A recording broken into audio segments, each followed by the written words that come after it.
But it came a time when the safety of the whole region is endangered by this terrorism. They are financed by some countries, actually, unfortunately, and their aim is to break up the whole Arab world. Yes. That's in a short way. I say it briefly. Whether they hide behind some said like a religion or anything, these people, they have no religion, they have no home.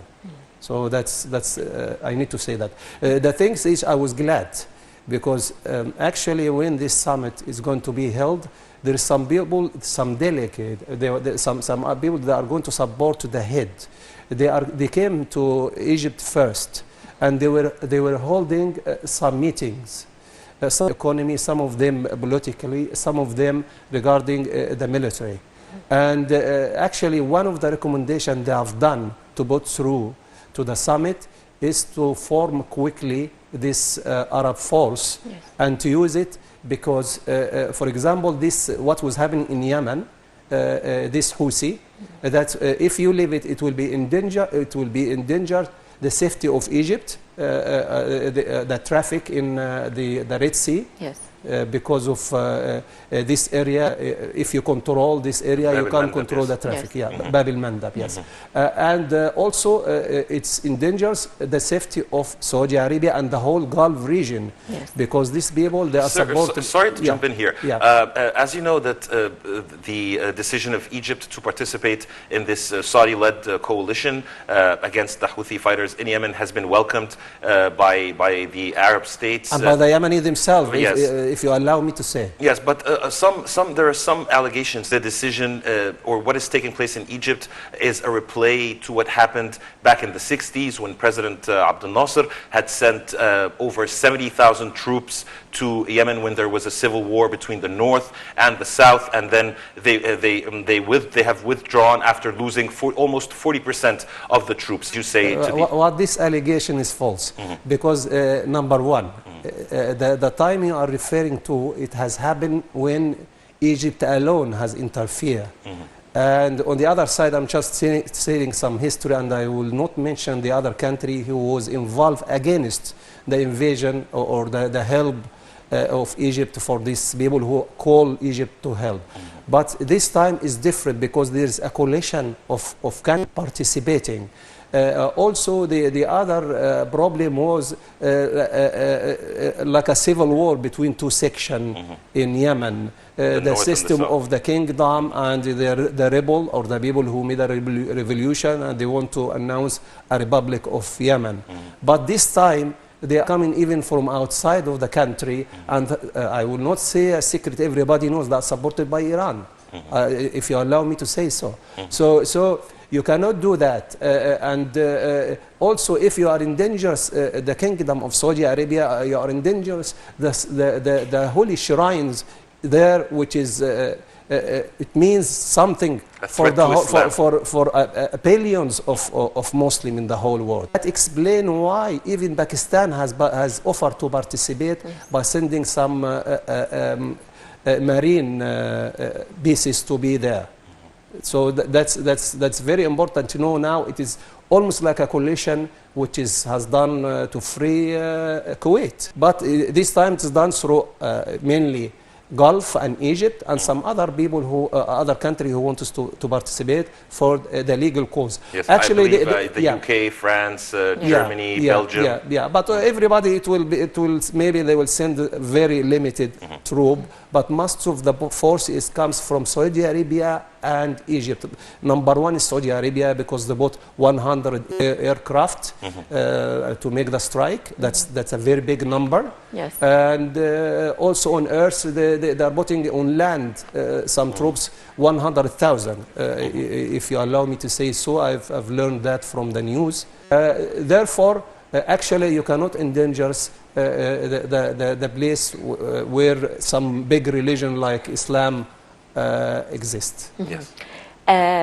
Sorry to interrupt, but now we have over the phone Major General Yahya Al-Sanjaq, strategic expert. Good morning, sir. Good morning.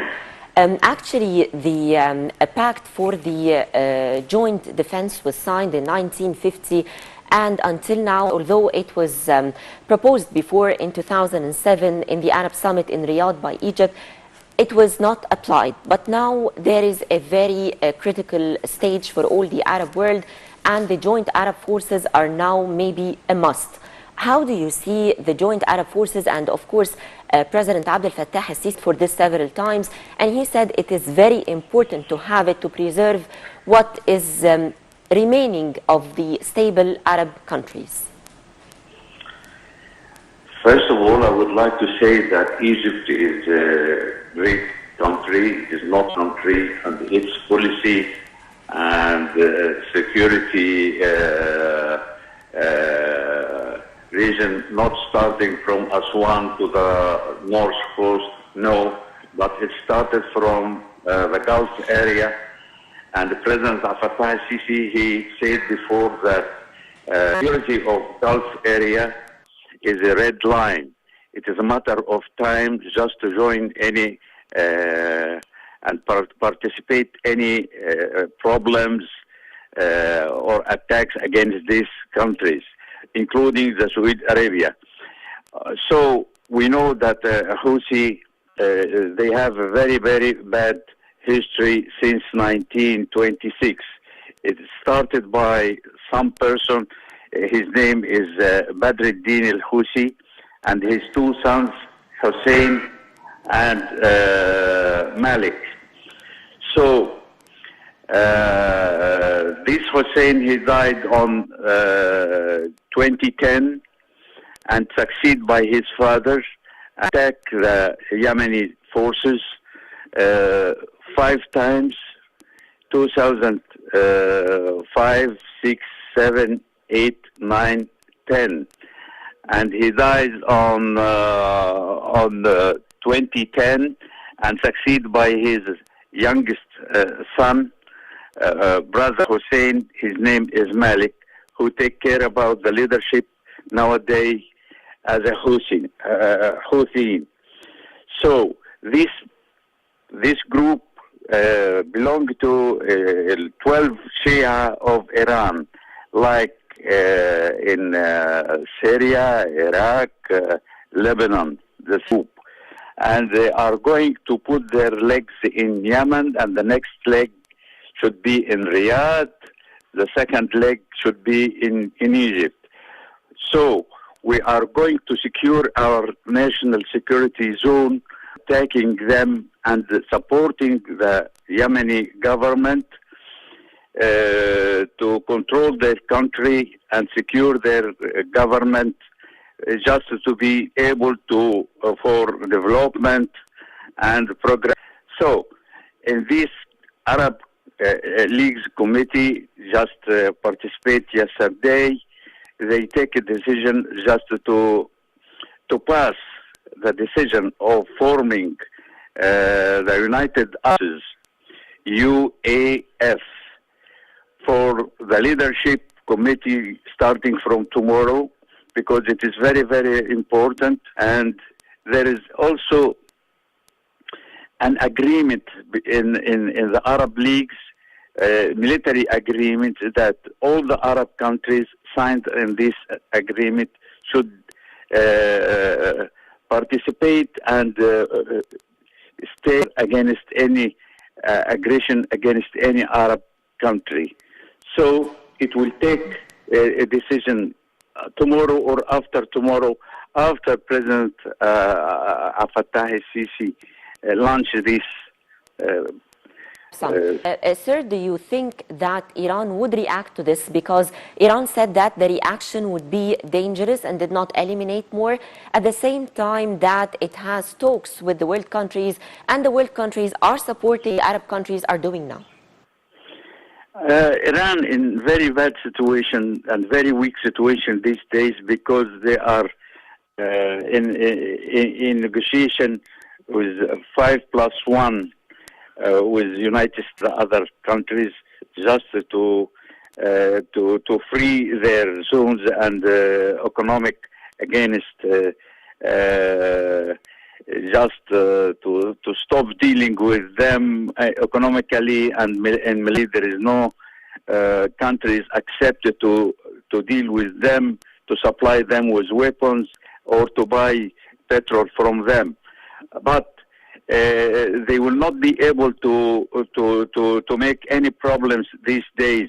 And the best time for us to continue fighting Houthiyyin. So it will take time, no problem. But we start to launch our Arab United Forces. We will start to fight them by this coalition, and after that, we are going to fight them in Iraq, Syria, and Daesh also in the west, in Libya. Yes, slowly. Yes, Major General Yahya Al-Sanjaq, strategic expert, thank you very much for joining your analysis. Can I have a small comment? Yes, of course. This was what about tell you your comments on what Mr. Yahya said. I would like to send from here not a warning, a peace call for Iran. Don't fall to this trap, because it will be an introduction to the big crash between Sunni and Shia, like the crash which has happened in the history between Persia and the Roman. Please listen to the reason. Stop supporting people who come and make all this fight in other country. You will end spending the money of oil on women, and your people will be very poor. And also, you will force the Gulf country to spend their money on women also, which it should have been spent to develop the country and make people better. Doctor, please listen to reason and don't go to that road, which will lead in the end for a big crash between Sunni and Shia, between Iran and other countries. Who do you think should be held accountable for adding this sectarian element to the conflict? Well, they are obvious. This section actually they wouldn't listen to reason, because they came with a particular agenda. They want to hold the power by force. If I remember correctly, over 60 agreements between them and the legitimate regime in Yemen, the one which has been elected, but they wouldn't back down. They promise over 60 times to do something, and they are not, because they have with a special agenda to control. But and actually they are not clever enough. They give all the indication that to the Bab al-Mandab, they will do this, they will do that. It's like they are inviting people to fight them. I don't understand this mentality at all. I think the power, the people head go around, and they don't listen to any reason, and they become fool. And they listen to their own ego. Okay, we hold all the country, who can come to us? And was very clever. The strike has happened before the summit, because they get the element of surprise. Of course, the first things they were striking is the defense, the land defense against airstrike, that was eliminated. And then they managed to make a big loss for the whole enemy forces in that time. In a related issue, do you think that the Yemeni strikes wouldn't have taken place before the Arab summit? Do you think that the joint Arab forces would have been agreed upon during the summit? Actually, part of them, their supporter, their assistant, they threw. And of course, it came to their head, the head of the state. They know about it. And then the military talk. That the military, I believe they were a military meeting, and then they say the right time is now, because everybody think that the strike will be after the summit, because the element of the surprise is halfway to win the war. And it was described, the Arab League Secretary General, as historic. Of course, yes. Of course.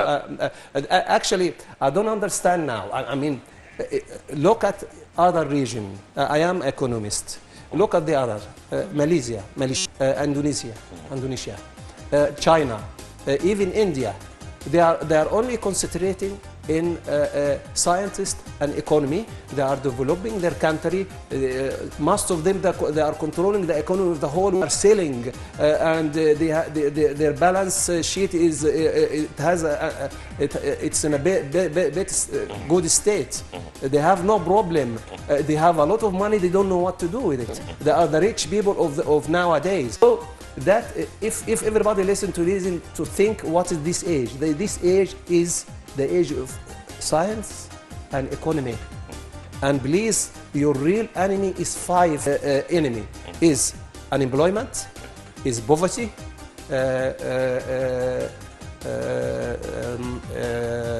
ignorance, literacy, and there are 5.